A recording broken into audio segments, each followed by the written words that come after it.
What's good, Spurs fans? Welcome back to the channel. I am that hot Spurs guy. Call me Kieran. Wipe your feet at the door. I'm in a good mood, I can't lie. Wipe your feet at the door. Take off your shoes. That means like and subscribe. It's really been helping out the channel. I can't lie to you. So yeah. Before I even get started on the game yesterday, let me just tell you the reason why I haven't posted a video in a week and why I never posted a match reaction for the FA Cup. That's why I never posted a video, because I was peed off. Again, it's like I said, like we could be out of 2 trophies in the space of a week. And what happened in the space of a week? Less than a week, we went out. Poor performance again against Aston Villa. It was a dreadful, terrible performance. Can't lie to you. It was absolutely trash. And I just went straight to sleep after. I can't lie to you. After the game, I went straight to sleep. I weren't having it. And I said to myself, I'm not going to post a video so I can come on here and gripe again. Not doing it. So, Spurs finally catch themselves a home win since bloody November. Spurs caught themselves a win at home since beating Aston Villa back in November 2024 against Manchester United. So we've done the triple over Manchester United this season. We've done the double in the Premier League, and we beat them in the Carling Cup too. But let's be honest, it's not like this is the Manchester United of old, you know. So, but at the end of the day, 3 points. Happy with it, you know what I'm saying? Got a few of the players back. Madders with the goal as well for being in the right place at the right time. We got Madders back off the pitch again as a sub. I'm not sure why, but he's our only playmaker and he keeps continuously being subbed while Kulusevski stays on the pitch for 90 minutes all the time. I don't get why Kulusevski is still constantly playing. Every fan can see that Kulusevski is knackered, absolutely knackered, washed, and obviously, like I said, I feel like he's pretty much like an average player with good moments in him, and he played the whole game again. It's crazy. I'm gonna say this though, yeah, I think Danso looks like a decent centre back if we play without a high line. If we play without a high line, Danso looks pretty solid. He looks pretty good, and he looks like he knows what he's doing. If anything, I'm not saying that he's taken to the Premier League like a duck on water, but I'm saying he's taken to the Premier League like a fox in the urban areas. If that even makes any sense, you know what I'm saying? But like, again, it was a bit of a messed up game yesterday, because again, it was two trash teams in 14th and 15th, or 13th and 14th, whichever, it doesn't matter. It was 2 trash teams trying to get one over the other, and that's all it was.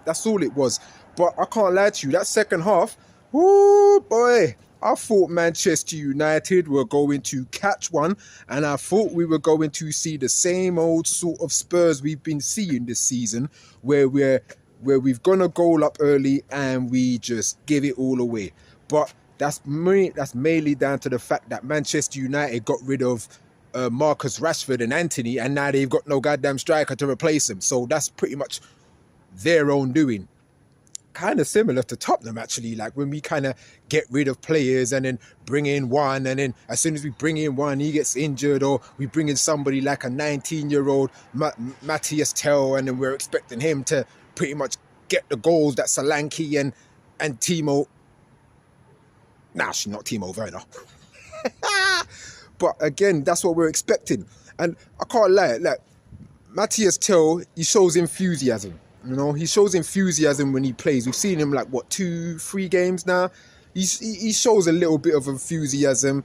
His shooting's a bit tame, can't lie to you. His shot power looks like it's at maybe just reaching 70. But again, that's because he's a 19-year-old, you know what I'm saying? So who knows where he even should be playing? Should he be playing on the wing? Should he be playing as a striker?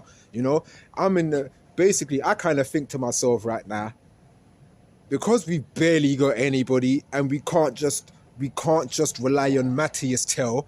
I think we should be playing Matthias Tell and Dane Scarlett up front. I know it's crazy for me to even say that, but what else? What other options do we have? What other options do we have, people? We don't have anybody else, you know? Like, we could probably end up running Matthias Tell into the ground right now in the 4 months that he's here, and then he could be injured like next month or something like that, and then we've got no striker to friggin' use, or we have to end up using Son there, and again, we already know how Son has pretty much just gone downhill, and it's breaking my heart to see, people. It's breaking my heart to see how Son has just been falling off, and then it's like, because I still follow Harry Kane, I still watch Harry Kane. He's my favourite he's my favourite Spurs striker. Jermaine Defoe was my favourite Spurs striker until Harry Kane came along. So I still follow what Harry Kane is doing.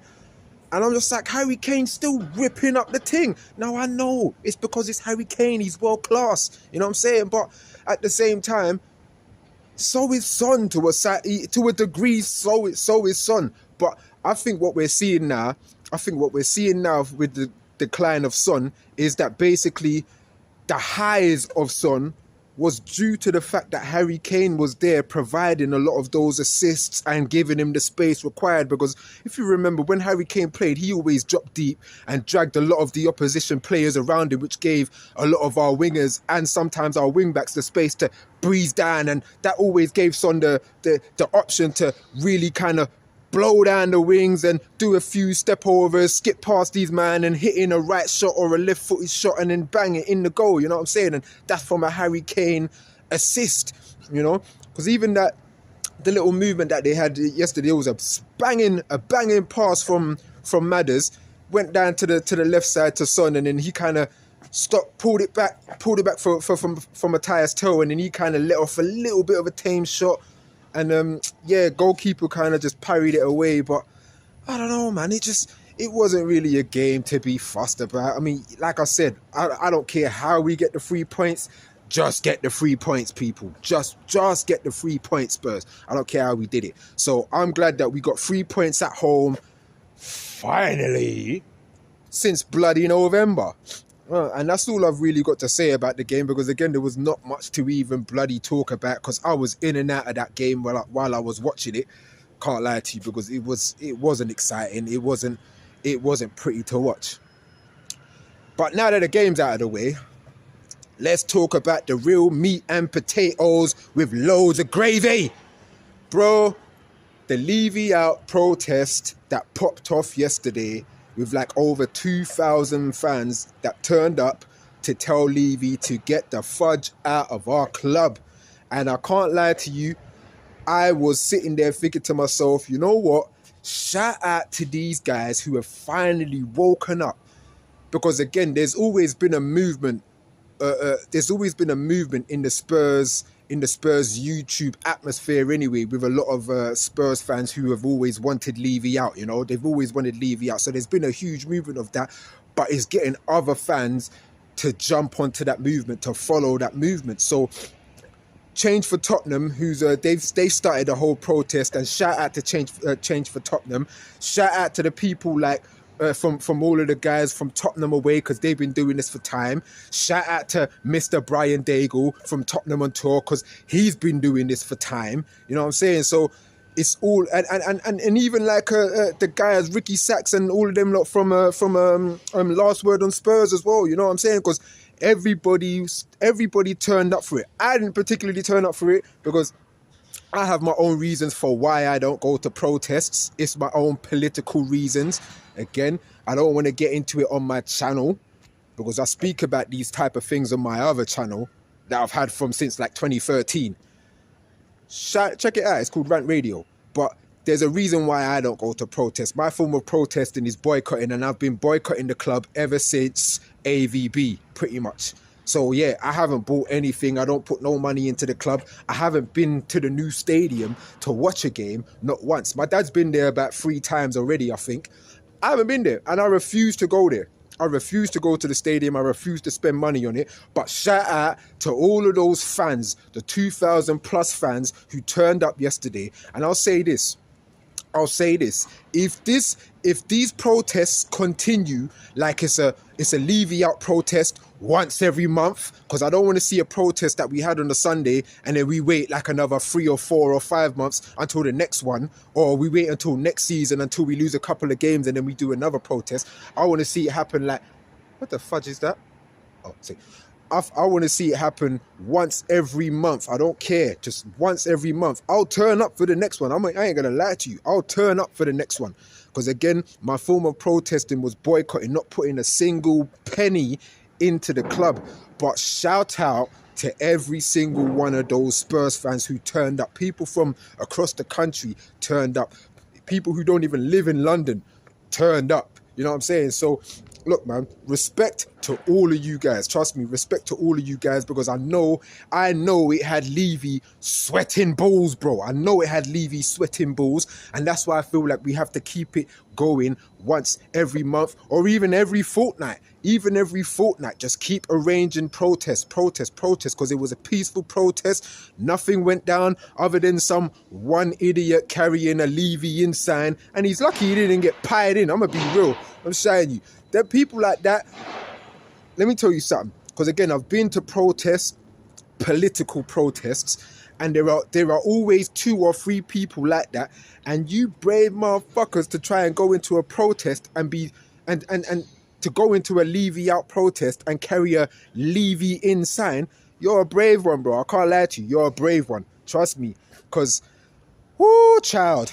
But yeah, man, like I said, that's all I've got to say about that, man. Big up to everybody that went. Shout out to all of them, man, that went. You know what I'm saying? So hold tight. The Levy out Spurs massive. Shout out every single one of them. If there is another one, I shall be there. I'm telling you, I shall be there. Like, I won't miss it for the world, because I'm telling you, even watching all of the videos online, I was like, dog, bro, this is so effing good to see right now. It's about flipping time. That's all I kept thinking. Hold on a second. Shit.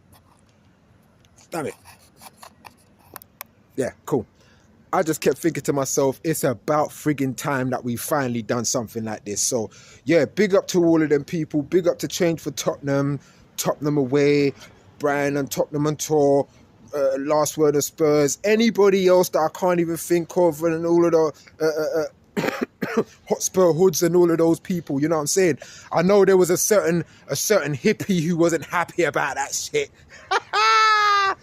But it is what it is. So look, people, man, I'm not sure when I'll be back, whenever our next game is. I'm not even sure if it's an international break or not. Is it international break? I can't even keep up anymore. Because, again, the way I've felt about Spurs this season, I haven't really been following them like that. All I know is that we'll be playing on Sunday because we never play on Saturday. Even last season, when we didn't have Europa League football, we rarely played 3 p.m. Saturday. Showing you, dog. So, yeah, if our next game is on the weekend, then actually, yeah, because there's Europa League and there's Champions League thing, there's the playoffs as well. Yeah, so we have got a game on the week. I think it's Ipswich. Oh boy, I think it's Ipswich. So that's going to be a good one. We've already lost to Ipswich at home with a full team. So this one should be a good one, but we've got a few players back, you know. So we'll see what happens then next weekend, people. I'll be back again next week, Monday, with my next match reaction, people. So wipe your feet at the door, take off your shoes. That means like and subscribe. Peace out.